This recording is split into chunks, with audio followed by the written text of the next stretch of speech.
Qala Muhammadun huwa ibnu Maliki Ahmadu Rabbillah khairan maliki musalliyan ala Nabi Mustafa wa alihi mustakmilina syarafa wa asta'inullaha fi anfiyah maqasidun nahwi biha bahwiyah tuqaribul aqsabi lafdil mujazi wa tafsudul batlabi wal mujazi.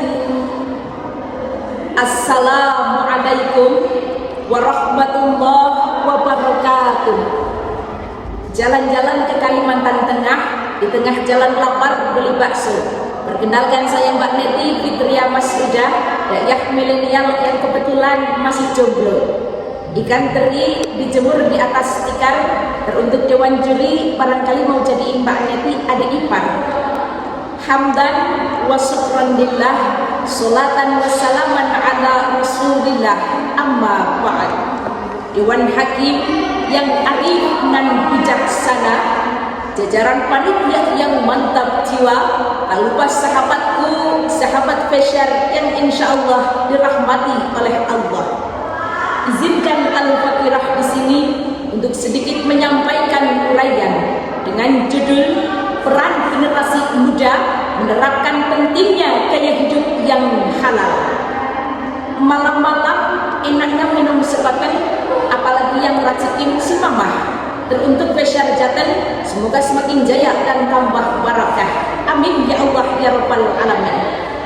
Saudaraku, seorang cendekiawan Indonesia yang terkenal dengan nama Tuanku Pujangga Diraja, beliau Profesor Dr. Taufik Abdullah pernah berkata, generasi muda adalah mereka generasi penerus bangsa yang akan membawa perubahan untuk yang lebih baik.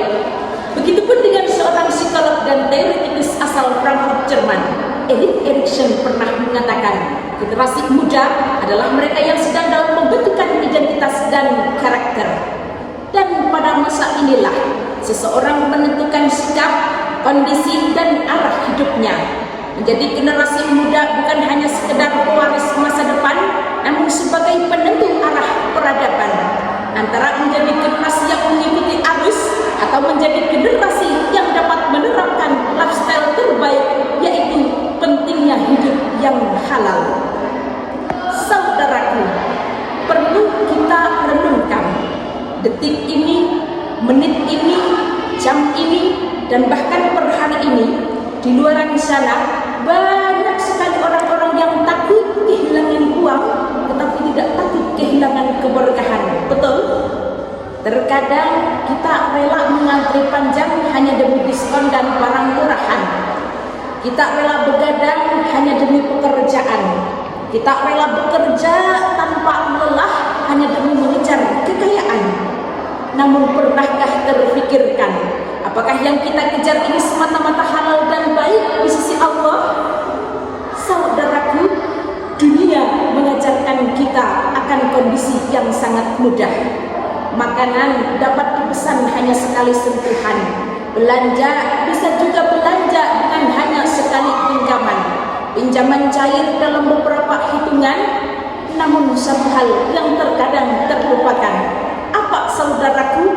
Apakah kemudahan ini membawa keberkahan atau justru menjerumuskan kita kepada keberkahan? Betul apa betul? Padahal Allah Subhanahu wa taala telah mengingatkan kita dalam firman-Nya, Quran surah Al-Baqarah ayat 168. Bismillahirrahmanirrahim. Ya ayyuhan nasu kulu mimma fil ardi halalan thayyiban wa la tattabi'u khutuwatis syaitan innahu lakum aduwwun mubin. Al-ayah. Wahai manusia, makanlah apa yang ada di bumi yang halal lagi baik. Janganlah kamu mendekati langkah-langkah setan, sungguh setan adalah musuh yang nyata bagimu. Saudaraku, dalam kitab tafsir Jalalain karangan Al-Imam Jalaluddin Al-Mahalli dan Imam Jalaluddin As-Suyuti mentafsirkan bahwasanya wahai manusia, wabil khusus Allah menegur saat itu adalah kaum Sakif dan Khuza'ah. Di situ Allah mengatakan bahwasanya kulu mimma fil ardi, makanlah apapun yang ada di muka bumi ini halalan thayyiban, yang halal lagi baik. Bukan hanya hanya baik dan halal makanannya, tapi juga cara pendapatannya. Dan jangan pernah kita terjerumus akan bisikan setan yang menggoda. Saudaraku, ayat ini tidak hanya membicarakan soal makanan, namun juga soal kehidupan.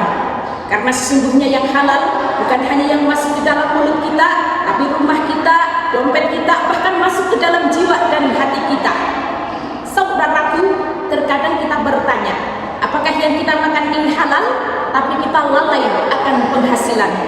Jangan sampai kita memakan perkara yang halal, namun didapat dengan cara yang haram. Karena keberkahan bukanlah dilihat dari banyaknya harta, melainkan dari bersihnya usaha. Sebagaimana dalam kitab Ihya Ulumuddin karangan Imam Al-Ghazali, di situ Rasulullah SAW pernah bersabda, "Man akalal halal raqa qalbuh." Barang siapa memakan barang yang halal, Allah akan menenteramkan hatinya. Wa man akala subhah adlamu qalbuh. Dan barang siapa memakan barang yang haram, maka Allah akan menggelapkan jiwanya. Saudaraku rahimakumullah, gaya hidup halal bukanlah sekedar tren semata, bukan hanya sekedar label saja, bukan hanya sekedar sertifikat yang ditulis dengan kata-kata. Namun gaya hidup halal adalah wujud takwa seorang hamba kepada Allah Subhanahu wa ta'ala. Oleh karena itu, mari kita menjadi generasi penerus bangsa harus bisa menerapkan gaya hidup yang halal. Dengan apa? Pertama, trendsetter kreatif, memanfaatkan sosial media untuk hal-hal yang positif, konsumen yang cerdas, dan yang ketiga adalah halal planner atau usaha yang anti riba, sehingga terciptalah kehidupan yang halal tidak hanya hari ini tapi sampai masa depan. Sekian dan demikian. Assalamualaikum.